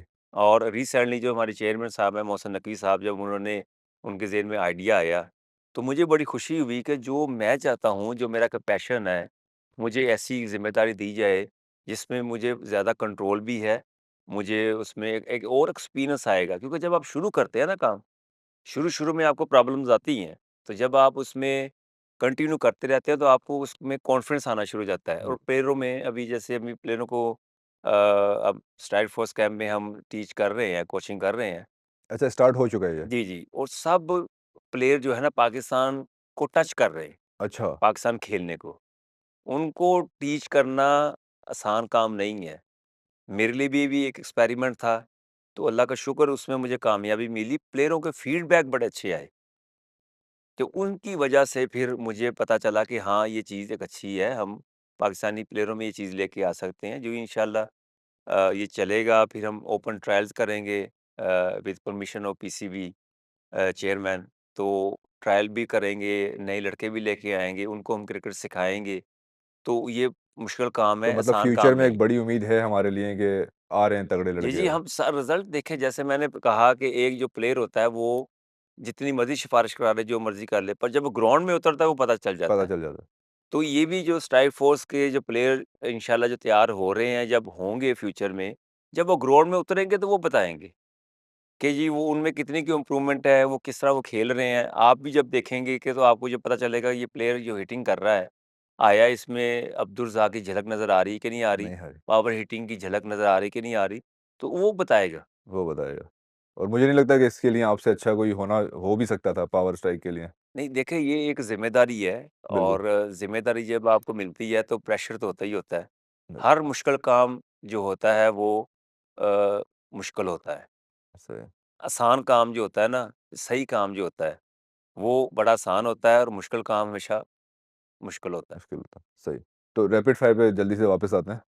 अच्छा, आप बॉलिंग भी करवाते हैं, बैटिंग भी करवाते हैं, पर अगर आपको खुद एक चूज़ करनी पड़े तो आप किसको प्रेफ़र करेंगे? आपको कि ज़्यादा अच्छा अपना क्या लगता है? मुझे बॉटिंग या बॉलिंग? बैटिंग का ज़्यादा शौक है, बैटिंग। मज़ा आता है सिक्सेस बैटिंग मार। सही। ज़्यादा छक्के-चौके मारने का। और जब वो बॉलर पे हम डोमिनेट करते हैं, बॉलर को जो उसके इंप्रेशन होते हैं ना, हाँ। और बड़ी बात नहीं है। इंग्लैंड में जब मैं खेल रहा था क्रिकेट, तो जब मैंने एक बॉलर को तकरीबन 1 ओवर में 24 स्कोर मारा, अच्छा। तो कप्तान कह रहा है अगला ओवर करो, तो वो कहता है मैंने नहीं करना। तो वो इस तरह की चीज़ें बड़ी अच्छा, मैं बड़ा एन्जॉय करता हूँ इस चीज़ को कि जब सही। बॉलर भाग रहा हो। सही है। अच्छा, आपके हिसाब से अभी का या पहले का सबसे स्टाइलिश क्रिकेटर कौन है? देखिए, स्टाइलिश क्रिकेट की बात नहीं होती, स्टाइलिश क्रिकेट आपको नज़र आती है जब टेस्ट मैचेज़ हो रहे होते हैं। स्टाइलिश मीन्स के मैं उस सेंस में पूछ रहा हूँ जो बड़ा ग्रूम और बड़ा तैयार-श्यार हो के हीरो टाइप का। दरअसल अभी इस बारे में कभी सोचा नहीं है। अभी अच्छा। ज़ाहिर बात है, टी20 जब क्रिकेट आ जाती है ना, तो बल्ला सर पे होता है सही है। और बॉलर अपने आप को बचा रहा होता है। ये जो दोनों सिचुएशन डिफरेंट हो सही है। जाती हैं। टेस्ट मैच वनडे में आपको एक हुँ। टाइम मिलता है और जब टाइम मिलता है तो फिर आप प्लेयर आप रिकॉग्नाइज़ कर सकते हैं। जैसे अभी वर्ल्ड कप का फाइनल हो, तो उसमें जो खेलेगा, रन्स करेगा, खूबसूरत भी लगेगा, तो आप वो फ़ौरन पिक हो, यार ये बड़ा खूबसूरत लग रहा है सही है। खेलते हुए, रन्स करते हुए। सही है। तो वो चीज़ थोड़ी-सी कमी है क्योंकि पाकिस्तान उस लेवल पे अभी जा नहीं रहा। सही है। वर्ल्ड कप का कोई टी वनडे का फाइनल हो तो उसमें पाकिस्तान फाइनल में पहुँच जाए, सही है। तो एकदम से नज़र फिर आती है कि यार कि ये जो टीम है, जैसे अभी 92 का वर्ल्ड कप पाकिस्तान खेला था, तो अभी तक हमारे नक्श हमारी आँखों में है कि किसने कितने रन्स किए थे। ये है। तो वो नज़र आते हैं कि जी अगर रमीज़ राजा ने एक चौका मारा है, तो वो भी हमें पता है कि यार कैसा वो उसने कैसा खेला है। हुआ? तो ये इस तरह की चीज़ें जब होंगी तो फिर आपको रिकॉग्नाइज़ करने में आसानी होगी सही। अच्छा, प्लेयरों को। जैसे अभी आपने बोला कि आप बड़ा एन्जॉय करते हैं बैटिंग को क्योंकि सामने वाला बॉलर डर रहा होता है, एक्सप्रेशन हाँ, ला रहा हाँ। होता है। आपको किसकी बॉल से कभी डर लगा या किसकी बॉल खेलना आपके लिए मुश्किल होती थी? मुझे बस मुरलीधरन जो था ना, वो थोड़ा मुश्किल लगता था और अच्छा, शेन वॉर्न। Shane Warne. हाँ जी, क्योंकि इनका इनका हाइप बड़ी क्रिएट हो गई हुई थी। सही है। उनका जो नाम था ना, बहुत ज़्यादा उस वक़्त वर्ल्ड में था। वर्ल्ड क्लास कैटेगरी में नाम था इनका। और ये वन मैन आर्मी आर्मी थे कि श्रीलंका की टीम में अगर कोई है कि जी कौन मुरलीधरन। अच्छा जी, ऑस्ट्रेलिया की टीम में कोई है तो शेन वॉर्न। तो ये जो नाम थे ना, बड़े नाम थे। अच्छा, अगला सवाल ये और लास्ट सवाल है रैपिड फायर का। अभी करंटली कौन से वो 3 लड़के हैं जिस पे आपको बहुत ट्रस्ट है और आप समझते हैं कि ये गेम किसी भी मोमेंट पे बचा सकते हैं? देखिए, बात ये है कि अभी जो फ़खर ज़मान है, सही है। मैं समझता हूँ कि ये इसमें झलक नज़र आती है। अगर हम उनको और अच्छी तरह यूटिलाइज़ करें, दिस इज़ टाइम हुँ, कि वो टाइम एक प्लेयर पे आता है कि जो परफ़ॉर्म करने का टाइम आ गया है उस पे। सही है, ये फ़खर ज़मान ऐसे हैं कि जब ये क्रीज़ पे खड़े रहते हैं, तो फिर जो रन्स और एवरेज, ये दोनों नीचे होती हैं। सही है, क्योंकि जब ये आउट होते हैं, तो फिर थोड़ा-सा फिर टीम अंडर प्रेशर हो जाती है। सही तो है, ये ऐसा प्लेयर है खड़े-खड़े जो छक्का मार लेता है ना, तो मैं समझता हूँ कि ऐसे प्लेयरों की बड़ी ज़रूरत है। सही है। अच्छा रज़ाक भाई, ये रैपिड फायर हमारा हो गया और अब जो अगला सेगमेंट है मुझे बड़ा पसंद है। इसमें मैं आपको कुछ सिचुएशंस बताऊँगा और मैं आपसे पूछूँगा कि अगर आप इन लोगों की तरह एक दिन सुबह उठें और आप अब्दुल रज़ाक नहीं हैं, आप कुछ और हैं, तो आप सबसे पहले क्या करेंगे? तो फॉर एग्ज़ाम्पल अगर आप सुबह उठते हैं एक दिन अचानक से और आप मुल्क के पीएम हैं, तो क्या एक चीज़ आप करेंगे सबसे पहले? पीएम में हाँ, आप पीएम हैं, आप सुबह उठे हैं और अब आप सबसे पीएम पहले मैं रिंग दूँगा। ट्रन। सही है, फिर? फिर वो आएँगे जो वो हमारे एम्प्लॉयर हैं सारे वो भागे आएँगे, यस सर कहेंगे। सही सही है। जी, क्या चाहिए? मैं कहूँगा जी ये नाश्ते में ये सारा कुछ, आज क्या अपॉइंटमेंट्स हैं? मुझे बताओ आज का कितने बजे ये सारा कुछ, जब वो सारा मुझे स्केड्यूल देंगे, सही है, तो मैं बड़ा एन्जॉय करूँगा। सही है। अच्छा, आप एक दिन सुबह उठे हैं और अब आप मथुरा हैं, तो फिर आप क्या करेंगे? आप? आप मथुरा हैं, एक दिन आप सुबह उठे और आप देख रहे हैं कि आप मथुरा हैं, आप अब्दुल रज़ाक नहीं हैं, तो आप सबसे पहले क्या करेंगे? नहीं ਤੁਸੀਂ ਕੀ ਕਹਿ ਰਹੇ कि ਤੁਸੀਂ ਮੈਨੂੰ खिलाफ ਤੁਸੀਂ करना चाहते जी नहीं, ਸੀ? मैं तो बस पूछ रहा हूँ कि सबसे पहले आप क्या करेंगे? मतलब आप उठे हैं, अब आप अब्दुल रज़ाक नहीं हैं, आप मथुरा हैं, तो कोई एक काम जो क्या करेंगे आप? मैं देखूँगा कि जी घर में कितने पैसे रह गए हैं देखूँगा पहले। ओके, सही है। अच्छा, अब आप जो है उठे हैं एक दिन सुबह और आप शाहरुख खान हैं, तो कौन-सी एक्ट्रेस के साथ इंडिया की काम करना चाहेंगे? ओए होए होए होए! ये देखिए अगर शाहरुख खान को मैं उठाऊँ, तो हाँ, सबसे पहले मैं तो अपने सेक्रेटरी को बुलाऊँगा जी, कौन-कौन सी स्टैंड बाई है, कौन-सी लिस्ट में है फ़िल्में ओके। जो मुझे लेना चाहते हैं, तो मुझे कौन-सी करनी नहीं, चाहिए? लेना तो आपको सभी चाहेंगे ना, लेकिन आपकी फ़ेवरेट कौन-सी है? आप किसको लेना चाहेंगे? ये तो डिपेंड करता है ना, अगर आपके पास लिस्ट है, हाँ, डिपेंड करता है पर पर आपकी लिस्ट में कोई होगा ना, मूवीज़ तो आप देखते होंगे। हाँ, देखिए शाहरुख खान की अगर पोज़ीशन पे मुझे लेते हैं, हाँ, तो मैं तो प्रेफ़र ये करूँगा कि अपकमिंग जो मॉडल्स होती हैं, जो एक्ट्रेस बनना चाहती हैं, हाँ, उनके साथ करूँगा तो वो ज़्यादा फिर वो गरीबों को चांस देंगे हाँ, आप वो यहाँ। फ़ेमस हो जाएँगी। अच्छा, वो फ़ेमस हो जाएँगी। यहाँ भी आप खिदमत-ए-ख़ल्क़ और सोशल सर्विस कर रहे जी। हैं। क्या ज़बरदस्त, ज़बरदस्त। अच्छा, एक दिन आप सुबह उठ रहे हैं और आप कोई मॉर्निंग शो होस्ट हैं, तो किस तरह का शो करना चाहेंगे? किस बारे में करना चाहेंगे? एक मॉर्निंग शो जो होता है ना, एक रियलिटी पे होना चाहिए सही है, और मॉर्निंग शो में ज़ाहिर-सी बात है जब आप सुबह सुनते हैं, नाश्ता करते हुए या कुछ करते हुए, तो वो चीज़ें आपके फ़ीड हो जाती हैं, अच्छी बातें फ़ीड हो जाती हैं। सही है, तो रियलिटी भी होना चाहिए, सच भी होना चाहिए सही है, और सबसे अच्छी बात ये है कि जब भी आप टीवी चैनल पे बैठें या कोई भी पॉडकास्ट कर रहे हैं या कुछ भी कर रहे हैं, तो हमेशा रियलिटी बयान किया करें। सही है। आखिरी आखिरी हमारी वो सिचुएशन है कि एक दिन आप सुबह उठे, करोड़पति तो आप माशाल्लाह होंगे ही, हैं भी, लेकिन आप अरबोंपति हैं, तो क्या करेंगे सबसे पहले? देखिए, सबसे पहले तो ये पैसा हर बंदे की ज़रूरत होती है, लखपति हो या करोड़पति या अरबपति हो हुँ, और जो एंड मैंने बताया सबका एक जैसा है, तो सदका खैरात पे ज़्यादा फ़ोकस होना चाहिए सही है। और ज़कात का बड़ा ख़्याल ठीक है, रखना चलें चाहिए। ये तो हम करेंगे ना, ये तो अच्छी-अच्छी चीज़ें हैं। हुँ, हुँ। अपने लिए क्या करेंगे? ये तो बहुत अच्छी ये बात है, मेरे ऑब्वियसली अपने करना लिए है। चाहिए। नहीं, हुँ, सही लेकिन फिर भी कुछ, कोई ऐसी विश लिस्ट है, कोई जहाज़ हो, कोई बोट हो, कुछ आइलैंड देखिए खरीदना है? कंफर्टेबल कंफर्टेबल जो ट्रैवलिंग होती है वो हर बंदा चाहता है। सही है, अ, एक अच्छी-सी आपके पास गाड़ी जो होनी चाहिए रीज़नेबल जो कम्फर्ट लेवल जिसका ज़्यादा अच्छा हो। सही, जब बैठे तो उसमें आपको थकावट ना हो, सही, ये मेरी प्रेफ़रेंस है। ठीक एक है, अच्छा घर होना चाहिए सही है, और एक ये चीज़ है कि अच्छा साफ-सुथरा माहौल हो और ये हर बंदे की सोच डिफरेंट होती है। सही है। कुछ लोग प्रोटोकॉल पसंद करते हैं, तो मुझे प्रोटोकॉल पसंद नहीं है। ठीक है। तो मुझे मुझे वो चीज़ चाहिए कि जिससे मेरी जो रूह है या मेरे अंदर का जो मेरा ज़मीर है, जिसमें मुतमिन हो। जैसे हमारा इस्लाम है, हुँ, उसको ज़्यादा फ़ॉलो करने में मुझे ज़्यादा खुशी होती है। खुशी होती है। ठीक है। रज़ा भाई टाइम हमारा अब ख़त्म हो रहा है और बहुत सारे और भी सवाल थे, बहुत सारी चीज़ें थी पर क्योंकि टाइम ख़त्म हो रहा है तो दोबारा भी आपको बुलाएँगे और आपसे वक़्त लेंगे। पर थैंक यू सो मच मुझे बहुत अच्छा लगा और मेरे लिए बड़ा स्पेशल मोमेंट है ये आपके साथ इस तरह बैठने का। हमने पहले काम तो किया ही है साथ। नहीं, पर डेफ़िनेटली देखें ये चीज़ें जो है ना, ये जैसे आपने पॉडकास्ट किया तो ये बिल्कुल एक मेरा ऐसा इंटरव्यू है कि जिसमें आप पहले जितने भी इंटरव्यू देखेंगे उसमें इतनी चीज़ें बयान नहीं की गई। हुँ, इसमें थोड़ी तफ़सील से बयान की गई हैं, रियलिटी पे बयान की गई हैं। इसमें कोई फ़ेक नहीं है, कोई झूठ नहीं है और किसी का भी ये नहीं है कि मैंने कोई ये पॉडकास्ट को हिट करने के लिए कोई ऐसी हुँ, बात कर दी है। तो ये जो चीज़ है ना, ये बड़ी गलत है। आपको सैटिस्फ़ाई होना चाहिए कि जो बिल्कुल। मैंने कहा है, वो मैंने सच कहा है। सच का है। अच्छा रज़ाक भाई हमारे जो मेपल लीफ के डीलर्स हैं उनसे आपकी मुलाकात भी होती रही है और वो बड़ी मोहब्बत करते हैं आपको और उन्होंने आपके लिए कुछ क्वेश्चंस भेजे हैं। हुँ। तो मेपल लीफ के मार्केटिंग मैनेजर हमज़ा चौधरी हमारे साथ यहाँ हैं, मैं अब हॉट सीट पे उनको बुलाऊँगा और कुछ 5-6 क्वेश्चंस हैं वो आपसे जवाब सुनना चाहेंगे। जी, जी, ठीक ठीक है? है। जी। जी, अस्सलाम वालेकुम रज़ाक भाई, क्या हाल है आपके? वालेकुम सलाम, ठीक-ठाक जी। रज़ाक भाई, अभी मैं आपका पॉडकास्ट सुन रहा था, उसमें मैंने सुनी है आपकी बहुत ज़्यादा मेहनत थी, आप एक कामयाब बिज़नेसमैन भी हैं अभी भी और कामयाब बैट्समैन भी रहे हैं, बॉलर भी रहे हैं। तो इंसान कामयाबी के बाद एक जब उसकी ख़त्म हो जाती है उसका कामयाबी का दौर, उसके बाद जब वो एंड पे आ जाता है तो वो एक अपनी सेहत में थोड़ा-सा बदलाव लाता है। आप शुरू से ही स्मार्ट एंड स्लिम है, इसके पीछे क्या राज़ है? देखिए डाइट का बड़ा है इसमें। जंक फूड नहीं खाते, जैसे बर्गर-शर्गर हो गया, पिज़्ज़ा, कभी-कभार दिल कर दिया, वन्स अ ब्लू मून खा लिया।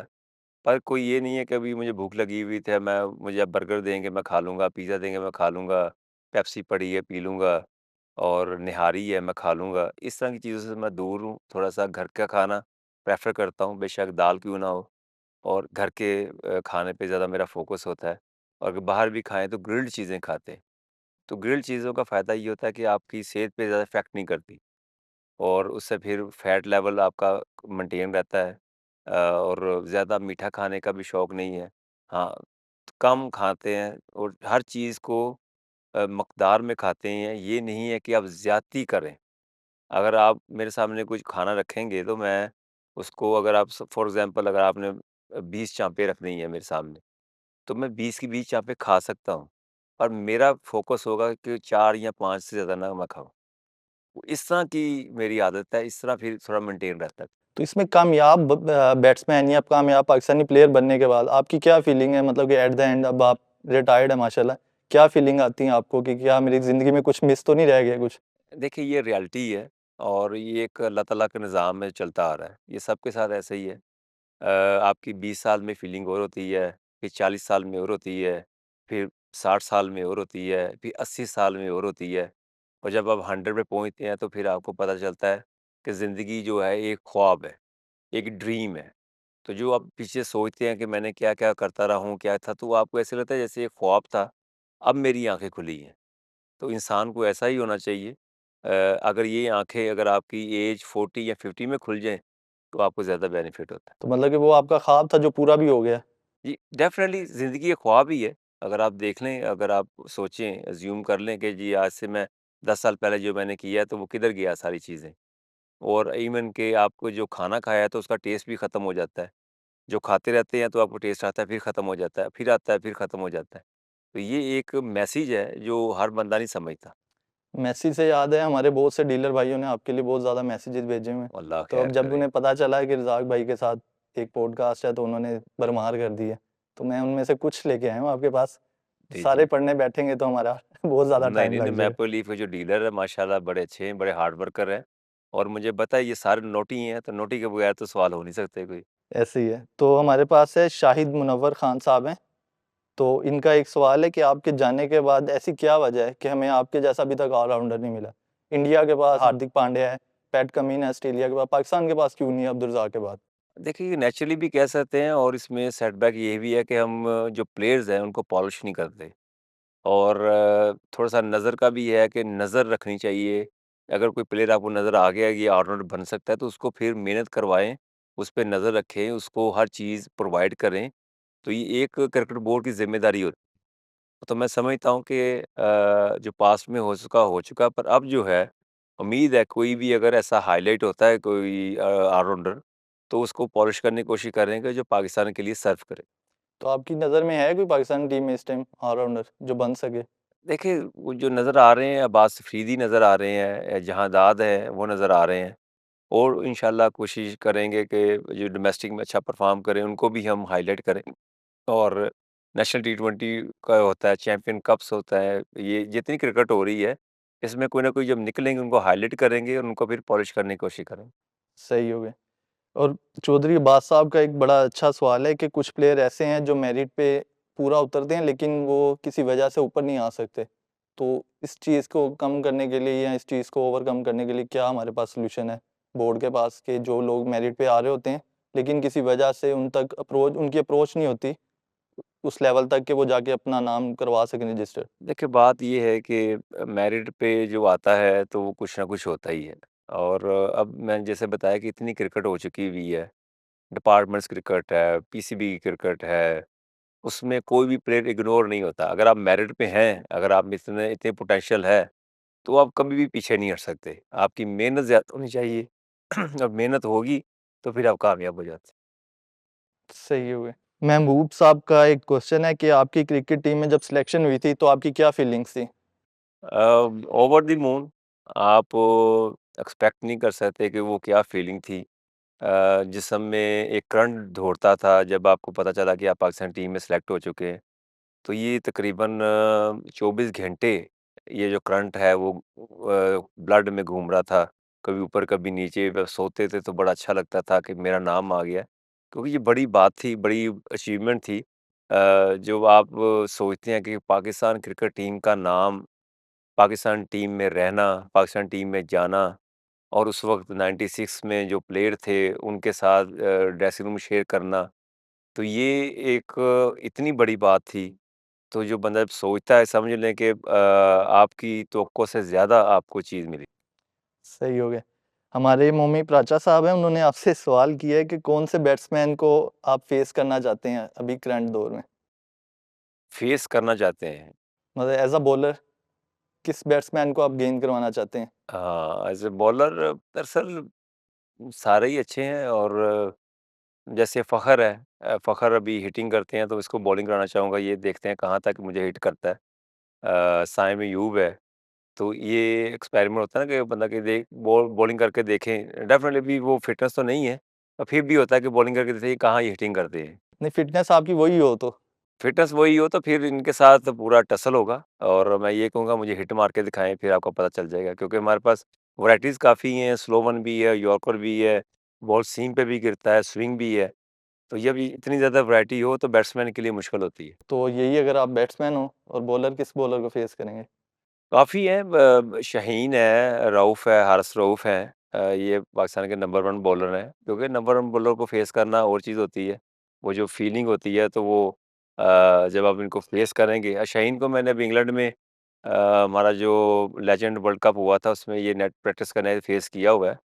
तो वो जो डेफ़िनेटली हमने वक़ार यूनुस को फेस किया, वसीम अकरम को, शोएब अख्तर को, ब्रेट ली को, मैकग्रा को, जितने बड़े-बड़े नाम थे, इन सबको मैंने फेस किया हुआ है, तो वो तो कॉन्फिडेंस तो रहता ही है। सही हो गए। जवाद साहब का हमारे पास क्वेश्चन है, अभी करंटली जो चैंपियंस ट्रॉफ़ी चल रही है, इसका स्क्वाड अनाउंस हुआ है। उसमें 2 नाम आपने देखे होंगे, खुशदिल शाह और फ़हीम अशरफ का नाम डाला गया है। तो ये इसको आप किस तरह देख रहे हैं? मतलब कि बड़ी खुशाइन बात है और वेल डिज़र्विंग थे और अपॉर्च्युनिटी मिलना बड़ी अच्छी बात है। अब देखिए उनको अपॉर्च्युनिटी मिल गई है, परफ़ॉर्म करें और अपनी जो सिलेक्शन है उसको जस्टिफ़ाई करें और ये बड़ा ज़रूरी है। पाकिस्तान के लिए बड़ा अच्छा है, उनके लिए बड़ा अच्छा है और इनफ क्रिकेट खेल चुके हैं, एक्सपीरियंस भी है इनके पास और डोमिनेट करें, दूसरी टीम को मैन ऑफ द मैच लें, तो फिर इनका जो सिलेक्शन जस्टिफ़ाई हो जाएगी। टाइम को मैं मद्देनज़र रखते हुए इस चीज़ को यहीं पे करता हूँ, बाकी क्वेश्चन कमेंट्स में आएँगे तो फिर दोबारा आपसे कभी पूछ लेंगे जी, जी, ज़रूरी रही तो। इंशाल्लाह जी, हाज़िर जी, एनी चलें, time, thank you thank you. Sir. Thank you so much Razzaq भाई।